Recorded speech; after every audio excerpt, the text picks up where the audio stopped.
Reaction continues over the murders of a TV reporter and cameraman live on TV by former colleague.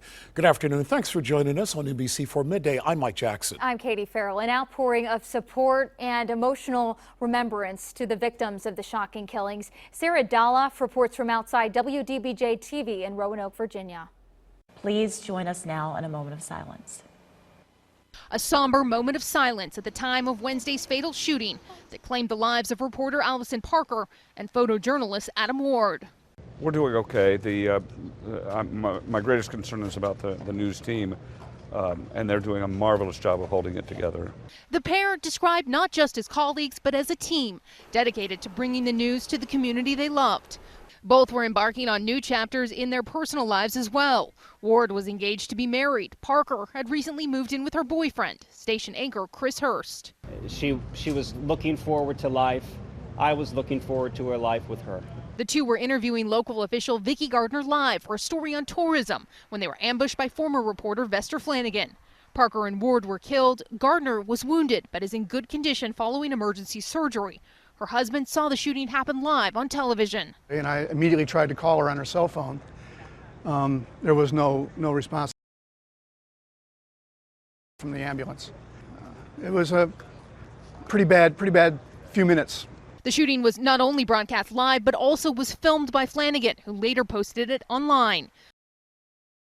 Named Bryce Williams was fired by the station in 2013. Management describes him as an angry man who seemed to seek out confrontation. Still, there were apparently no signs he was planning such a violent attack on two of his former colleagues. Young journalists now being remembered not for how they died, but for the lives they led on air and off. And we know how heartbreaking it must have been for so many of you to watch this whole thing unfold. As journalists, it hits us all especially hard. Some of us here, like Katie Love, know the station and knew the victims. Most of us complete strangers felt like we did based on what those two did every single workday. Here's NBC4's Marcus Thorpe with more.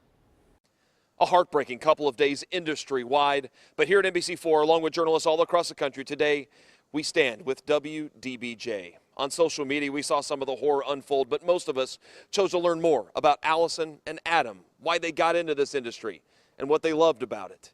A lot of you did the exact same thing, and we heard loud and clear what you were thinking on our social media pages. There were so many of you that offered your thoughts and prayers, dozens throughout the last few days. Jeannie Wright says, very, very sad. God bless their family and their loved ones. Lisa Palmer-Culp writes in, prayers of peace and comfort. Susan Miller says, what a sad, senseless act. God bless their souls. And Teresa Carter asking for prayers, for comfort during a time of loss and a time of confusion. If you would like, you can continue to send in those comments and your condolences at our NBC4 Facebook page. And in the coming days and weeks ahead, make sure you keep those families and friends in your thoughts. We know we will here. I'm Marcus Thorpe. As we continue to follow this tragedy, you can find updates on NBC4i.com. You can also see our previous stories on our homepage.